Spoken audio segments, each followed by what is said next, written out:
Welcome to the Dr. Gundry podcast. You know, there's a lot of confusing information out there right now, and plenty of people aren't sure what they should be doing to protect themselves and their families from the COVID-19 virus. So that's why in today's episode of the podcast, I'm going to tackle some virus myths that I've been hearing out there, explain what you should be doing today to keep you and your family safe, and discuss why this virus has completely shut down countries across the world, not just the United States.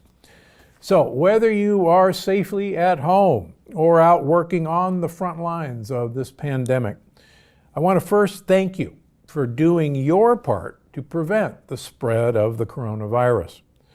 I also want to remind you that we're actually all in this together. And the more we all continue to be on the same page, the easier it's going to be able to rebound from this stronger than ever, whenever that's going to be. Now, because of that, this may be just the most important episode I've ever recorded. And as you know, I've already recorded one episode on the coronavirus when it first started. So please don't miss a second of this one. So let's start with some basic safety questions. Why is social distancing so important?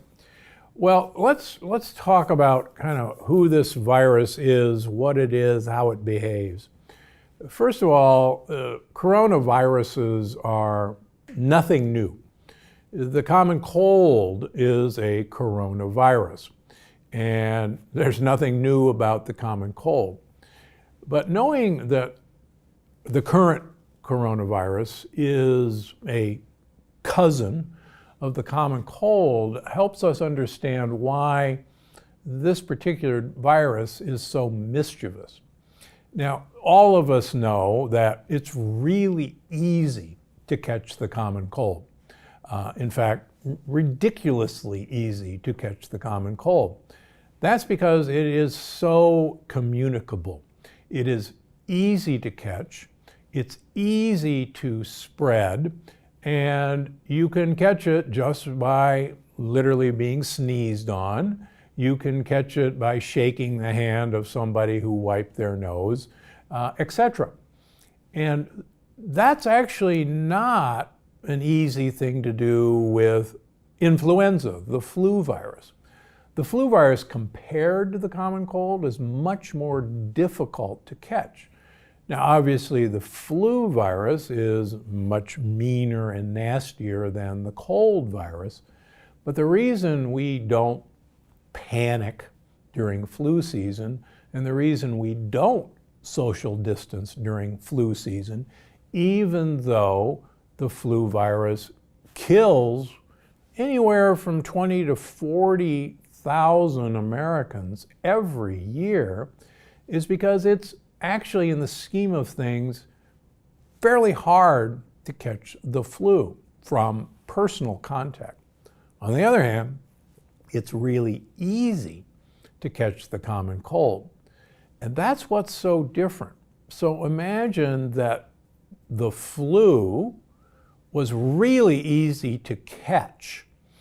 That's one of the ways we really have to think about this virus, and one of the reasons it's spreading so rapidly.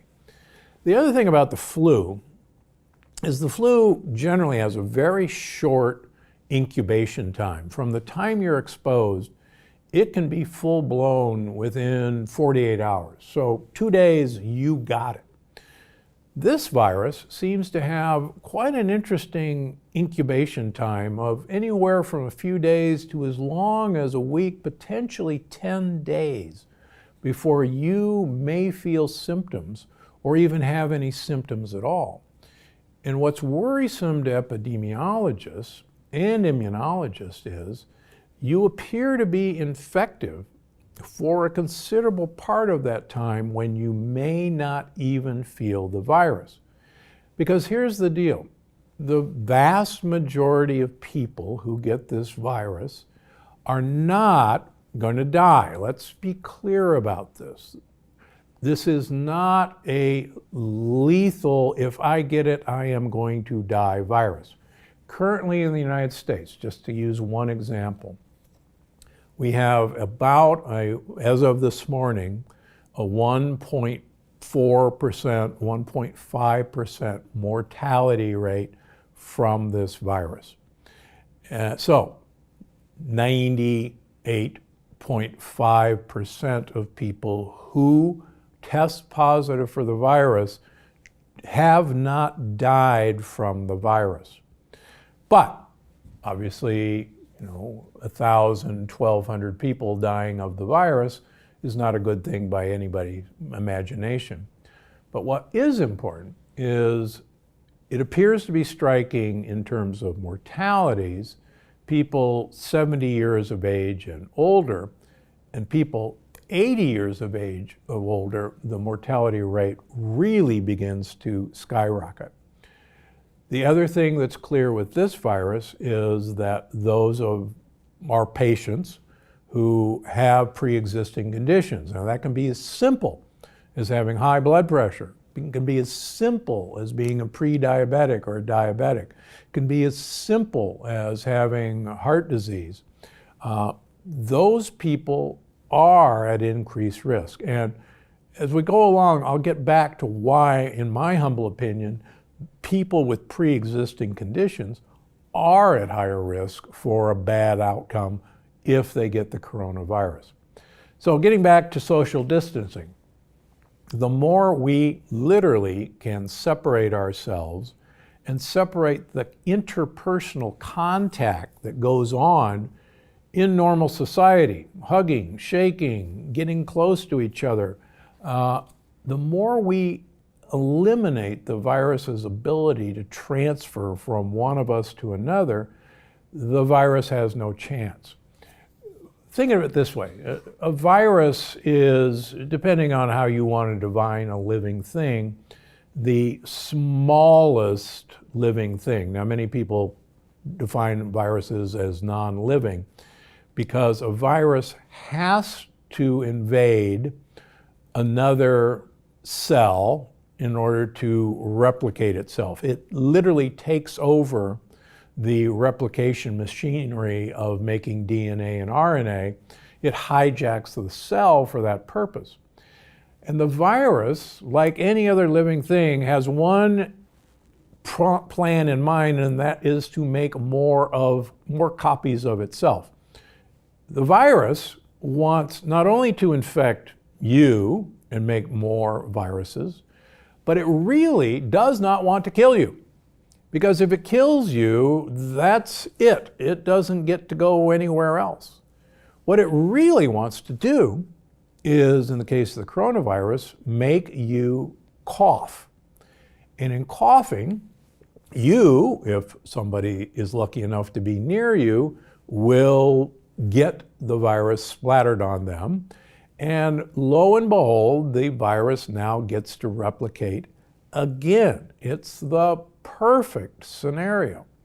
And so that's one of the reasons why in a lot of testing we'll actually ask you to, number one, take a deep breath, see if it hurts, and number two, see if you can cough for about 10 seconds and see if that causes you to hurt. Because that's actually a pretty good idea that this thing is getting down into your lungs where it wants to be so that you can aerosolize it, so you can spray it out.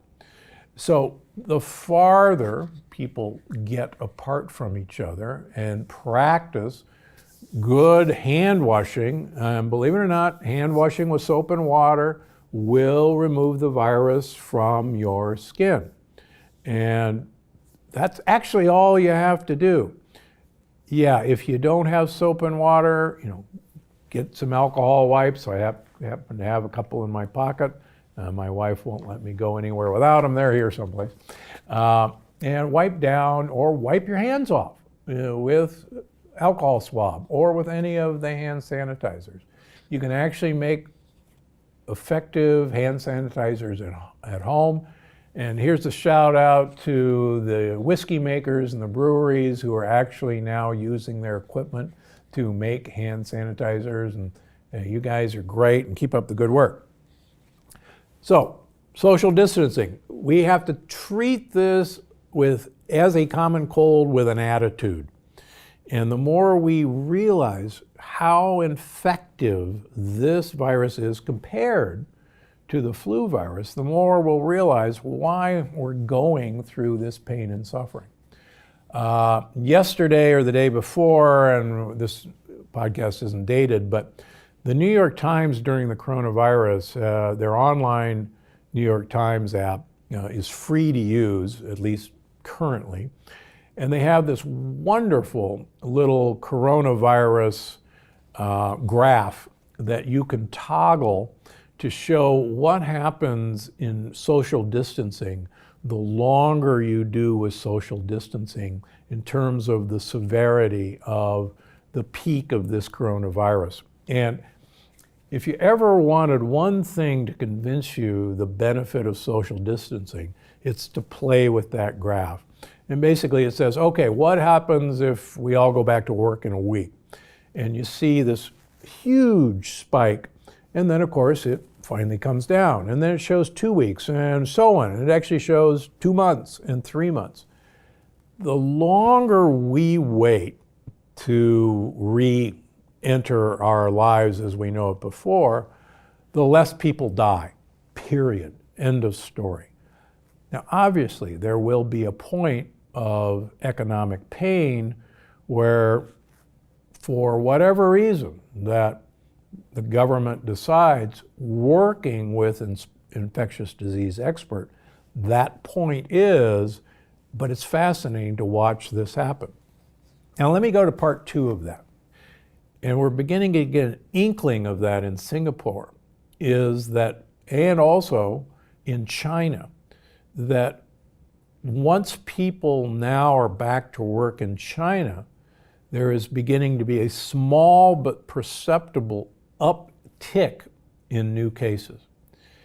Now the question is, number one, is that because the virus is still contagious among people who are returning to work and they're infecting people who have not gotten the virus? That's possible. And number two, is this virus, like the common cold, mutating much quicker than normal? Now, the common cold mutates. And one of the reasons you don't get a common cold vaccine is because this virus mutates so rapidly that, quite frankly, it'd be silly to make a vaccine for the common cold today when 2 months or 3 months from now, it's a completely different virus that vaccine won't work on. The latest data would suggest that this virus will not behave like the common cold in mutating rapidly. And that's actually good news. And I'm holding my breath on this one, because if this virus mutates rapidly, like the common cold, then vaccines probably won't be effective. Now, you didn't hear me say that vaccines won't be effective. What I'm saying is we don't know yet how this virus is going to behave long term in terms of how it mutates. But lately, it looks like this is a slowly mutating virus, not a rapidly mutating virus, which is actually pretty good news. So what do you do right now? Well, hopefully you're watching this from your home, and you are not watching it from a secret bar location where you and your friends are hiding, laughing that you have evaded the authorities. Now, Americans are really good at not obeying government orders. And all you have to do is look at prohibition to see how good Americans are at figuring out a way around a government mandate, particularly when it involves, in prohibition, alcohol, but also social gatherings around alcohol.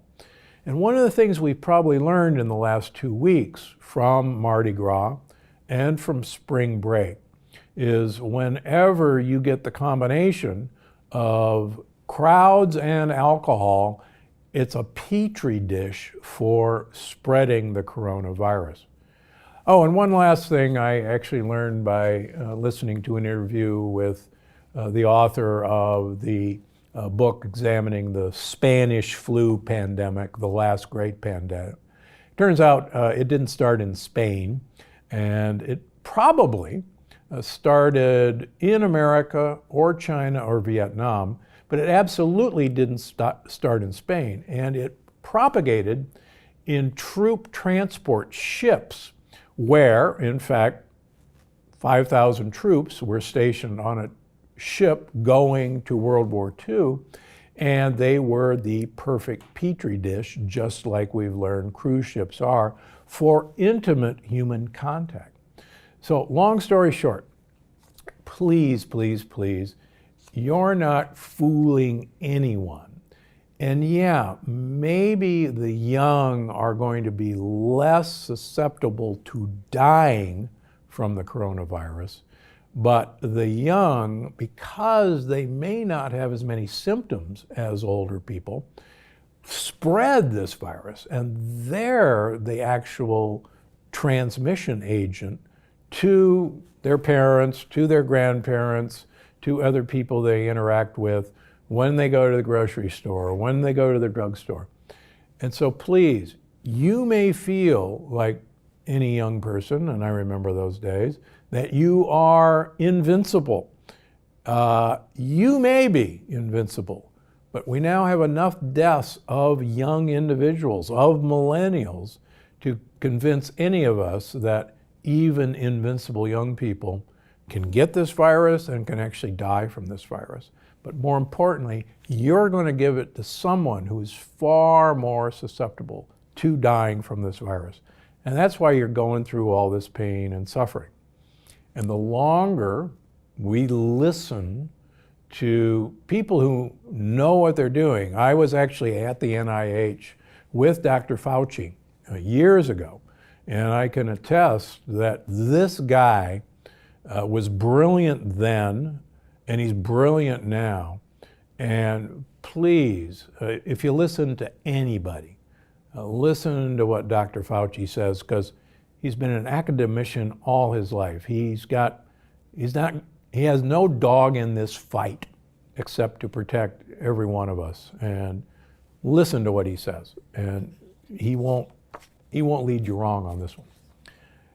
Okay, what's changed in the past 3 weeks since my last coronavirus? Well, we're beginning to realize that we're all in this together, and folks who felt that their city or their town or their state was somehow magically immune to these things happening are finding out the hard way that, just like experts predicted, that if you didn't practice social distancing, it was going to come back and bite you.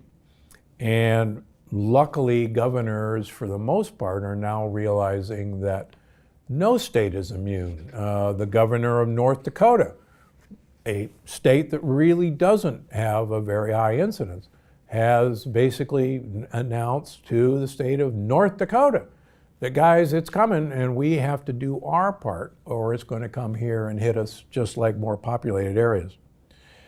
The virus increases. Every day with more testing, we're discovering more people have this virus. Now, a lot of naysayers say, well, the reason there's more cases is that we're doing more testing. And that's the only reason that there are more cases. Okay, let's suppose that's the reason. The problem is when you plot the United States incidence of coronavirus cases and the incidence of deaths against every country that's preceded us, where we have a history of that country, whether it's China, whether it's Italy, whether it's Spain, whether it's France, whether it's Hong Kong, the United States not only tracks perfectly with all those curves, for the most part, we're actually rising faster than any of the curves in these other countries, many of whom had, draconian laws in place to force people to stay at home. Italy, for example. And Italians, quite frankly, are some of the healthiest people around, and yet the healthy Italians have some of the worst outcomes in the coronavirus pandemic. So, okay, let's say we're learning about all these cases because we're testing. I can tell you it is still so impossible to get tested, and the people who need tests are not getting tested, that we're just scratching the surface of probably how many people actually have this virus. But even if we were testing everybody, I can tell you that right now with the data we have, the incidence of rise of coronavirus cases and the incidence of death in the United States are on track with all of these other countries, and we're rapidly surpassing them. So this is not something to be treated like the common cold. Let's talk about one more thing. Everybody says, well, the flu kills 20 to 40,000 people a year in the United States. And the coronavirus has only killed 1,200 people in the United States. So it's not even on the same ballpark as the flu. And we do not hole up in our homes during flu season. That's true, we don't. But we've made a societal decision about the flu that the flu, quite frankly, having worked in the intensive care units for now almost 50 years of my life, the flu, even with as bad as it is, does not overwhelm our intensive care units to the point where we have people on ventilators out in hallways or out in parking lots, and we're not looking for ventilators.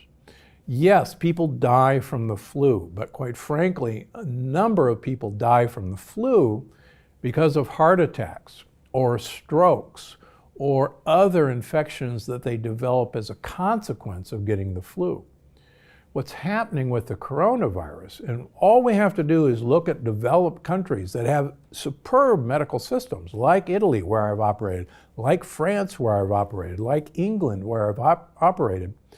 These countries' intensive care ability to ventilate, to breathe for these patients, are being overwhelmed.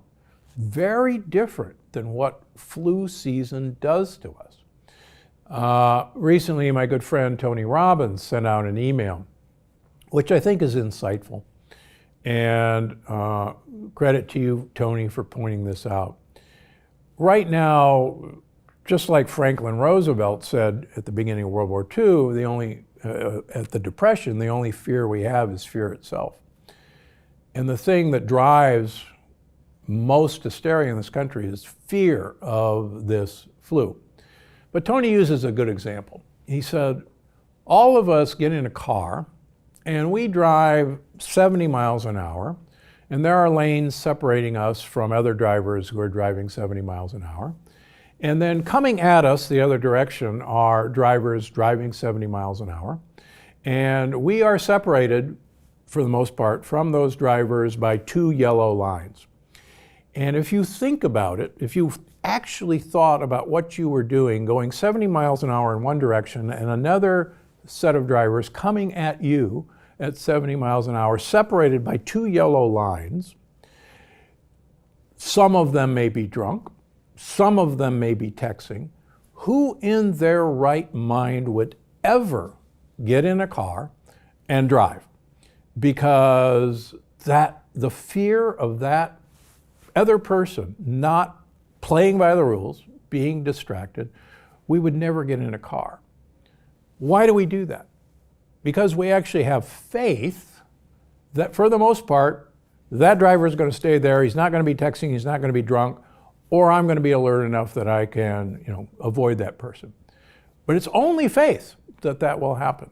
And that's why we do the things we do. And we have faith during flu season that for the most part, we will not die from that. And we have faith that at least in our current system, we will not overload our hospitals. But what's the problem now is the fear factor of overloading all of our hospitals and exposing my coworkers and me to this virus for which we currently have no cure is driving our fear. That's why this cannot be treated like the plain old flu. And I want you to just think about this. This is the cold virus on steroids. And the more you think about how infective the cold virus is, that we don't even give a thought to, that's how we have to think about this. Okay, older people with pre-existing health conditions. You've heard me talk now for years that your immune system, a healthy immune system, a strong immune system, actually comes from a healthy gut microbiome and a healthy wall of your gut. With each passing year, we learn that the status of the microbiome, the bugs, the good bugs, the gut buddies that live in your gut, tell your immune system that they got things under control, that we are the first line of defense. And believe it or not, a healthy microbiome is really good at keeping you safe from viruses and bacteria. They do not want their home invaded. And paper after paper after paper shows the healthier, the more vigorous, the more diverse your microbiome is, the better they will be the first line of defense against you getting any virus, any bacteria. But what's so important to realize, particularly if any of you read The Longevity Paradox, if you have a leaky gut, and quite frankly, in my humble opinion, people with chronic diseases, people with autoimmune diseases, by definition have a leaky gut. If you have a leaky gut, your immune system's attention is diverted down to the gut, where bacterial particles are getting across, my favorite subject, lectins are getting across. And so your immune system, which should normally be on surveillance throughout our body, that immune system's attention has been diverted down to your gut. So they don't have as much ability to patrol your periphery, like your nose, like your mouth, like your lungs. And we can actually measure how the immune system is diverted in sophisticated tests that we use in our clinic to actually look at how the immune system has been look over there while something else is happening over here. So the long story short, the reason I think that people with chronic diseases are more susceptible to this virus is that their immune system is distracted by a leaky gut. And that's why when I see people with high blood pressure, I tell them they have a leaky gut, and quite frankly, when we heal their leaky gut, their high blood pressure goes away. That's why when we have people with diabetes, and I tell them and measure that they have a leaky gut, when we fix their leaky gut, their diabetes goes away. That's why when we have people with heart disease, when we fix their leaky gut, their blockages resolve, just like Big Ed did 20 odd years ago when I got woken up by watching plaque go away. So rather than saying, okay, people with chronic diseases, you are at higher risk of this virus than the higher risk of this virus killing you, it's because, folks, let's put our attention back to our gut. Let's give our gut the probiotics that they need that have been killed off by the way we eat, by the antibiotics we take, by glyphosate and Roundup in all our food. And then let's feed good gut bacteria the food that they need, and those are prebiotics. The more we feed good gut bacteria, the better. Now, people have talked about mushrooms improve your immune system. Well, mushrooms actually have ingredients that actually feed good gut bacteria. And there are multiple studies showing that some of the prebiotics in mushrooms actually improve immune system health. So it's not a direct effect of these mushrooms on your immune system's health. It's the mushroom feeding good gut bacteria that in turn improve immune system health. So by all means, have some mushrooms.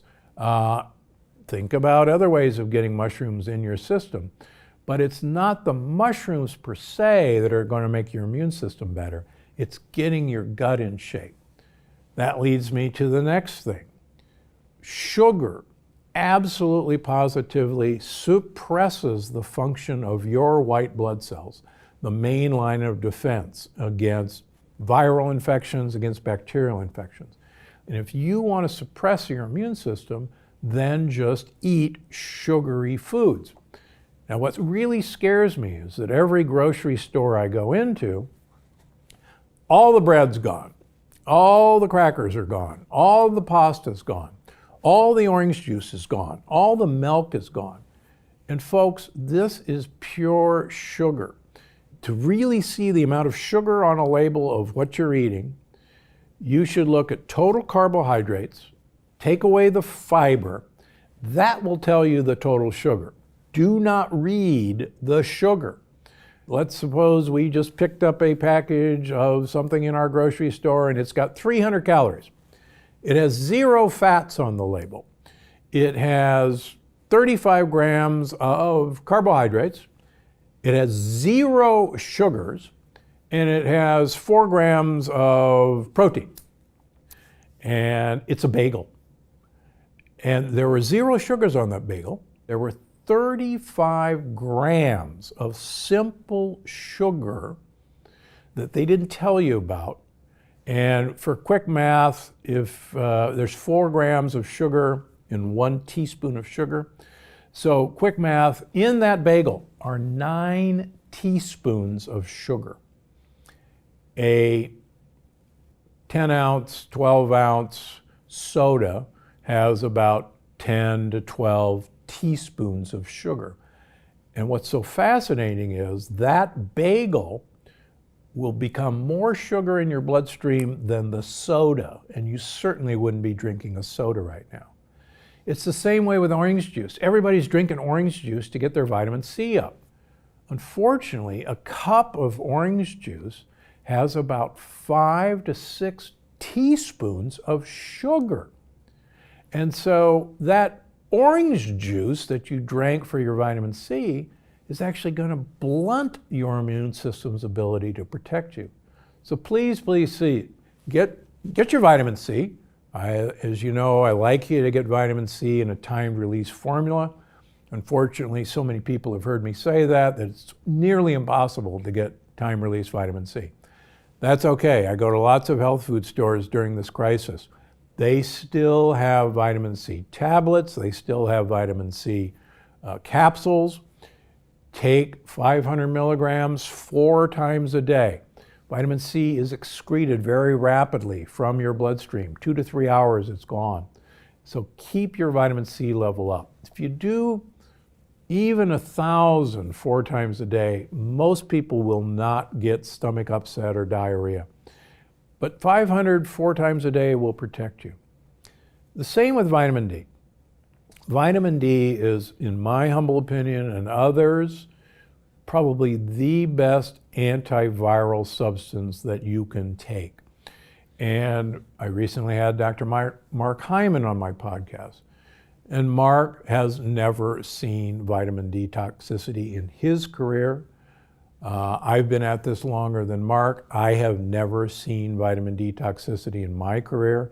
I have measured vitamin C levels in my patients for 20 years now. I have seen vitamin D levels as high as 270 in many of my patients, and they do not have vitamin D toxicity. I personally run my vitamin D levels greater than 120 nanograms per milliliter and have for 18 years to prove I'm not dead. And so far, so good. So during this season, please consider increasing your vitamin D levels. There's a few other things that I think are useful. Zinc. Now, zinc, you only need 15 to 30 milligrams of zinc a day. I prefer them as lozenges that you suck on, but please don't overdose on zinc, which needs copper to balance it. Another of my favorite supplements is quercetin, sometimes pronounced quercetin. It's a substance that's actually in the pith of the white pith of citrus. It's in apples and onions. And it actually may be the substance that prompted the idea that an apple a day keeps the doctor away. Now, don't go out and eat lots of apples to get quercetin or quercetin, because apples have been bred for sugar content now. And the last thing I want you to do is eat an apple so that I get my quercetin to protect me against viruses. Get yourself some quercetin. It's still available wherever I've checked, because most people don't know about it yet. The other thing that just came out as a paper yesterday is that astaxanthin, which is a component that's produced in algae. It's actually one of the reasons that salmon have a pink color, because they eat plankton that has astaxanthin, may be protective against the severe inflammatory response that the COVID-19 virus prompts. It's a fascinating paper. The good news is it won't hurt you. There have been tons of human toxicity studies that show astaxanthin does no harm. And if this paper is correct, it won't prevent the coronavirus, but it may prevent the severe inflammatory response to the coronavirus that seems to be prompting the severe lung inflammation that is why everybody's ending up on the ventilators.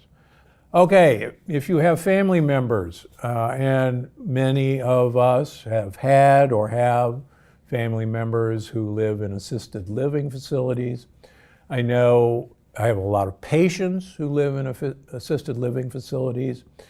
Luckily, the staff, at least the ones that I check in with, have been doing superb job on their own of social distancing. The communal dining rooms have been closed. Food is delivered to the door. It's knocked on the door. It's left outside of the door. If the family member can't come to the door, they actually follow all the procedures to deliver it properly to the room. Unfortunately, this is not the time to go hug your family members, hug your mother, hug your father, hug your grandmother, hug your grandfather.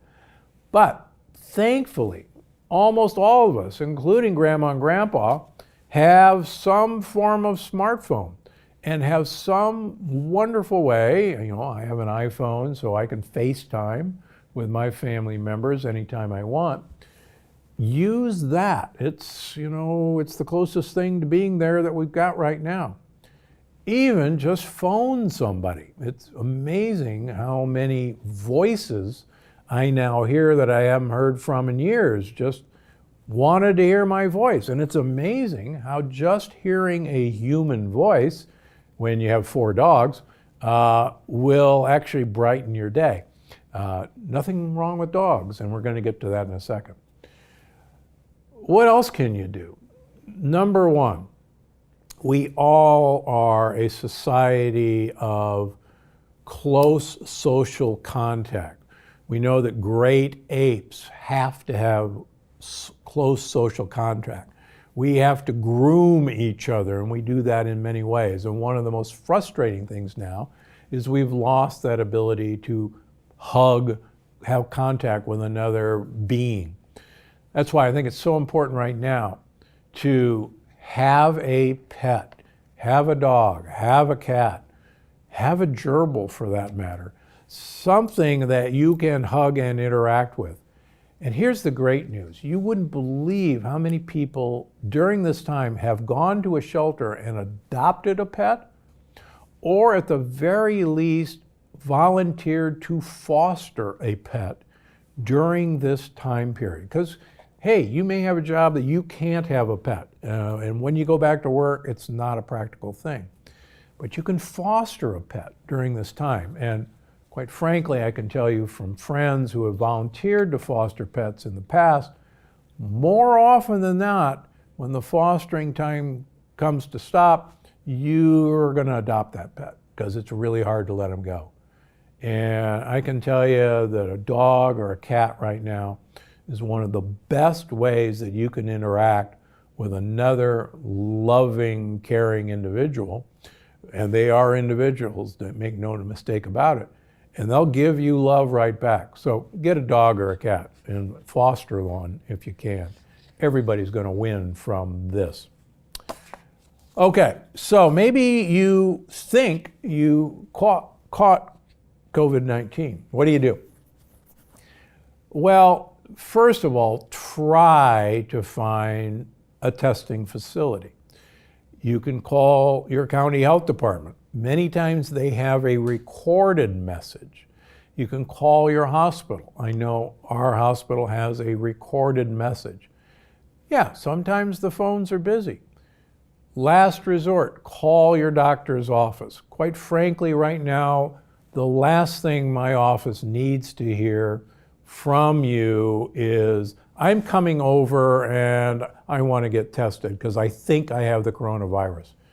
Quite frankly, if you do that to my office or your doctor's office, we will, and you test positive, we will have to shut down the office for 2 weeks, and all of us who may have interacted with where you came in the office will also have to self-quarantine.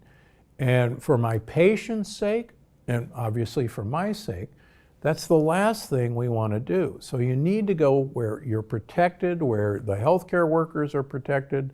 The drive-by ones are a great idea if you have those available. But quite frankly, we don't have enough tests. So if you're running a fever, and even a low-grade fever, self-isolate. Now the good news is, a runny nose probably, and I say this cautiously, probably is not a major symptom of the coronavirus.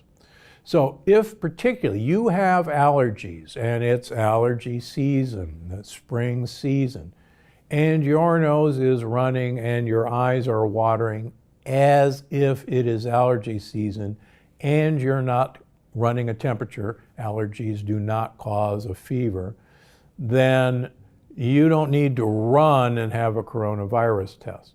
However, a cough, particularly a cough that's painful, doesn't have to be productive.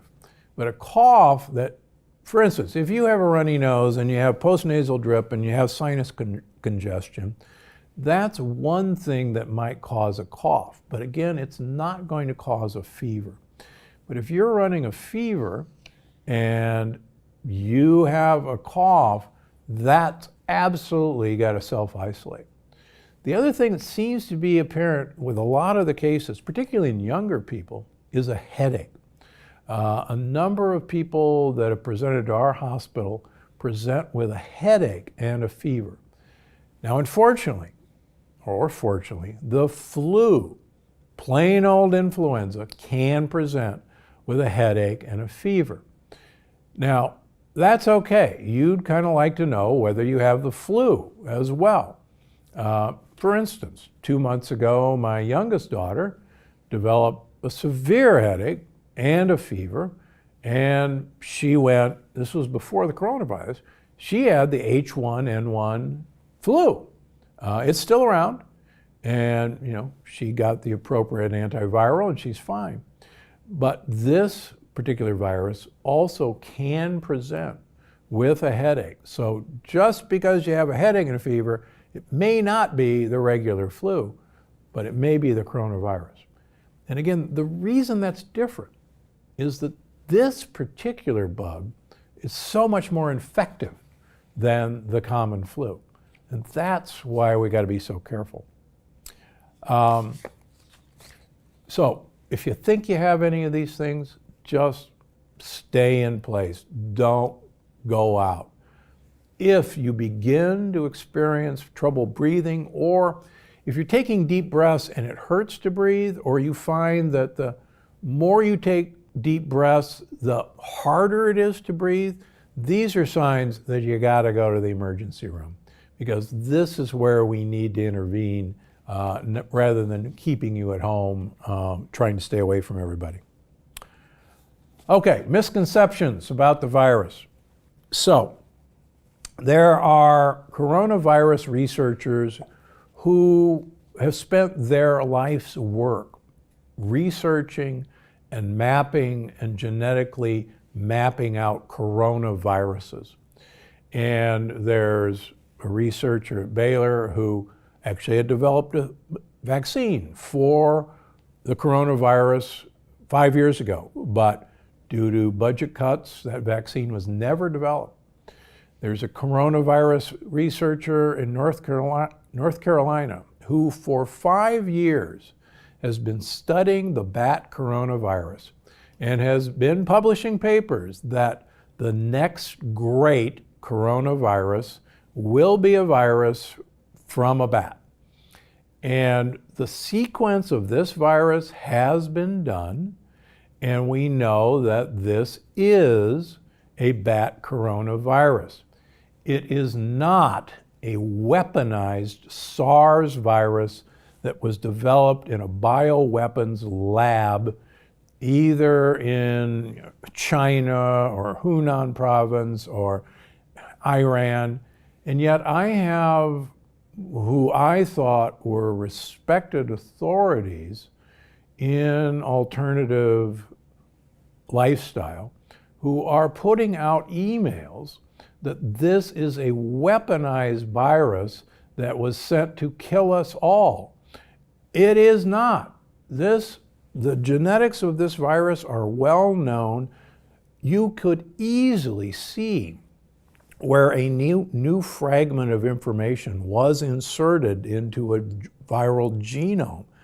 And you don't have to do that. There are no insertions. This is a natural virus that has lived in bats for a very long time. And researchers have said, guess what? It's going to make the jump, just like other animal-borne viruses have made the jump before. So we don't have to postulate, and please don't listen to this stuff on the internet that, we're all going to die because this is a secret weapon sent to destroy us. That's not the truth. Getting this virus is not a death sentence. Currently in the United States, there is a 1.4% rate of death from this virus. And again, that's terrible. But if you're an optimist, that's a 98.5% chance of not dying from this virus. So it is not a death sentence. Now, the other one I hear all the time, well, you'll know if you have the coronavirus. Here's the problem.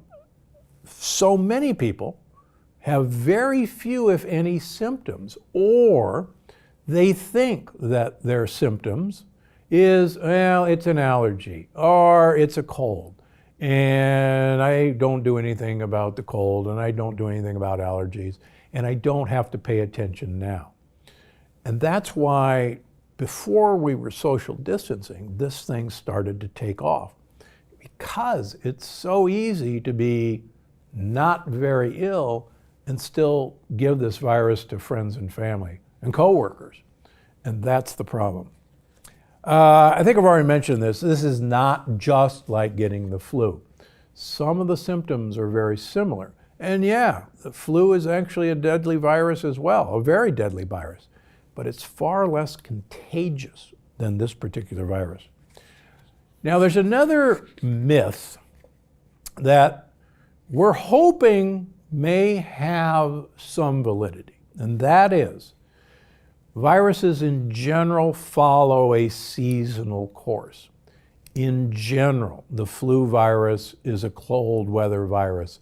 It's also a less sunlight virus, and many of us who research vitamin D agree that one of the reasons seasonal viruses happen is that our vitamin D levels invariably fall during the winter. And in the summer, when our vitamin D levels rise from sun exposure, the viruses are defeated by that higher level of vitamin D. It could be that this virus will follow that seasonal pattern. What's interesting is that right now, you may have noticed that the southern hemisphere, Africa, Australia, has been fairly immune to large amounts of this virus. But now that's because the southern hemisphere, it has been actually summer. And now they're entering their fall, and we are beginning to see an uptick in Australia and in Africa, where previously there had been very little. If that's the case, then this may in fact be a seasonal virus, and that as sunlight and as warm weather comes out, there will be a natural decline in this virus. But that's no guarantee at all. Remember, this is a new virus, and anybody who's caught a summer cold knows that the cold virus isn't necessarily a seasonal virus. You can get a cold in the summer. Now, the third thing that still worries me, and there's actually some good news this week. As I mentioned earlier, the cold virus mutates rapidly, and that's why there's no good vaccine. If this coronavirus follows the pattern of the common cold, it could mutate rapidly. And if that's the case, everyone who develops immunity to this coronavirus may not be immune to the next coronavirus. It looks like, and this is actually fairly new data this week, that so far, because this virus has now been followed for about 4 months, this virus has not mutated. So that the coronavirus that started, being tracked in China in December is still the same coronavirus that is infecting us. It has not mutated. If that's the case, if this is a slowly mutating virus, then a vaccine can hopefully be developed, but there's a proviso. Remember, we have a vaccine against flu, but because that flu virus mutates annually, the vaccine that we often have to this year's flu virus will not be very effective next year. And we always have to play catch up to figure out what that mutation is and make a vaccine against that. So long story short, we may not be able to come out of hiding for Easter, even though all of us obviously would love to do that. It may be that there are certain areas of the country that will be able to come out sooner than other areas. There are hopeful signs right now in China that they can come back to work. But the scary thing out of China, just in today, is that there may now be a new uptick in cases as they're coming back to work. We just don't know. We don't know how this will work out. But for now, treat this as the common cold with an attitude. And the more you realize how infective this is, the more you realize that most of us will not get sick, but will do okay. But the more we protect, people with pre-existing conditions, the elderly, the better we'll all get through this. And please don't fall into this trap that, well, the elderly have been around long enough, and really, who cares about that? Technically, I'm now, in a few months, so will be considered elderly, and I hope I'm not disposable yet. One of the things that our society has made a mistake of is we've made our senior citizens quite disposable.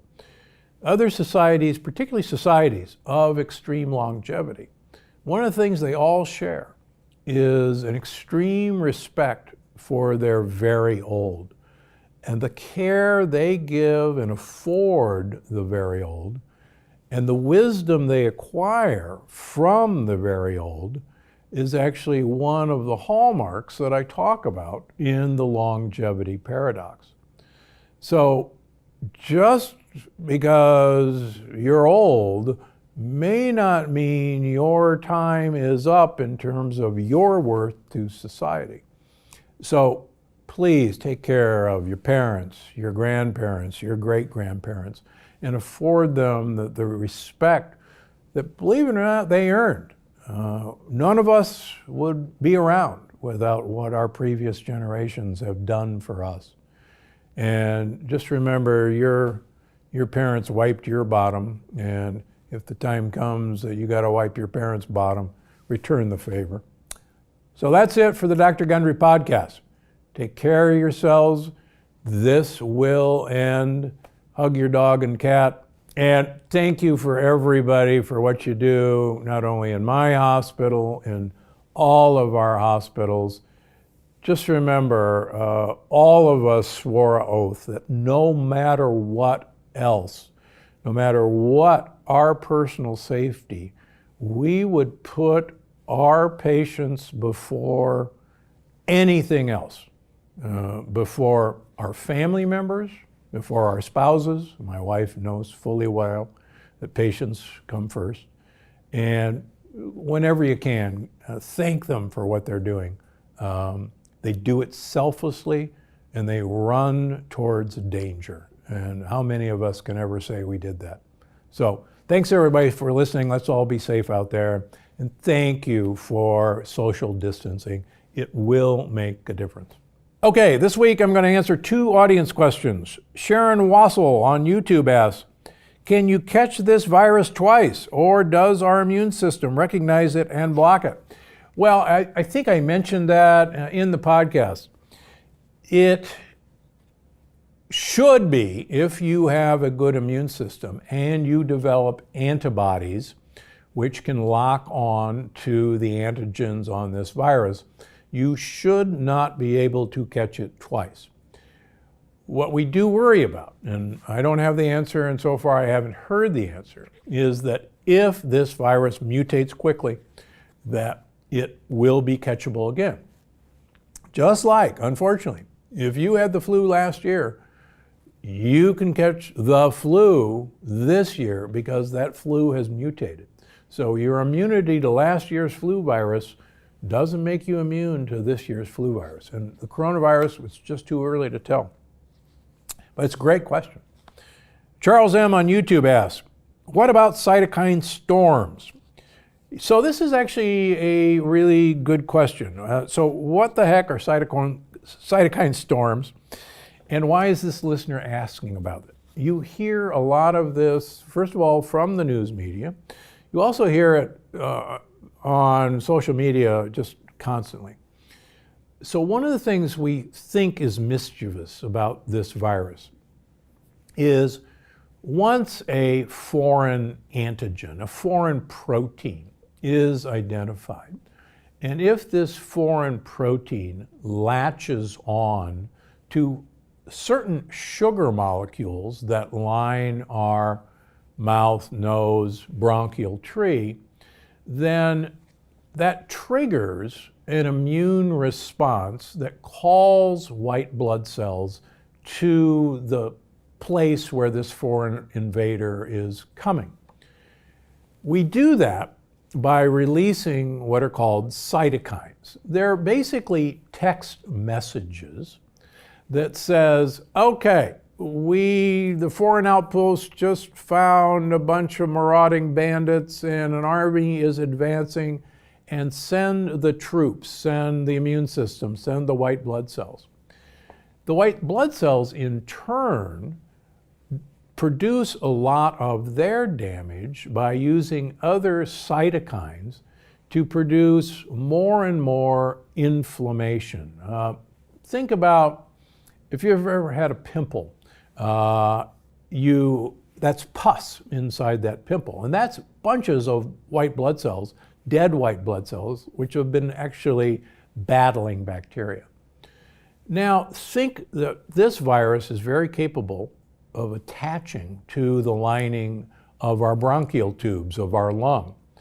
And in susceptible individuals, a storm of cytokines sends out from all over our lungs saying, oh my gosh, it's not just one place, it's in 1,000 places, and send all the troops, as many as you can spare, into the lungs to fight this. Now imagine 1,000 pimples appearing on the inside of your lungs simultaneously. And imagine how hard it would be to breathe, to oxygenate. And so there's a principle of maybe this is a cytokine storm that's making this particular virus so much more problematic in terms of breathing than even the flu virus, which doesn't do that. That's why it's actually interesting that astaxanthin quercetin seems to suppress this cytokine storm. And again, this is early data, but I see people saying, well, don't take vitamin C because that improves your immune system. Don't take mushrooms because that improves your immune system. Don't take vitamin D because that improves your immune system. Here's the deal. You want to get this virus in its early stages when it is first attaching to your nose, to your mouth, to the upper part of your respiratory tract, where it's just one or two of these guys, and you can take them out with a strong immune system. You don't want to get to the point where this virus has gotten past your initial defenses and taken over your lung. By then, quite frankly, it's too late. So the idea that we should not be taking immune-stimulating compounds and vitamins for the fear of a cytokine storm is actually poor advice, folks. Let's nip this early.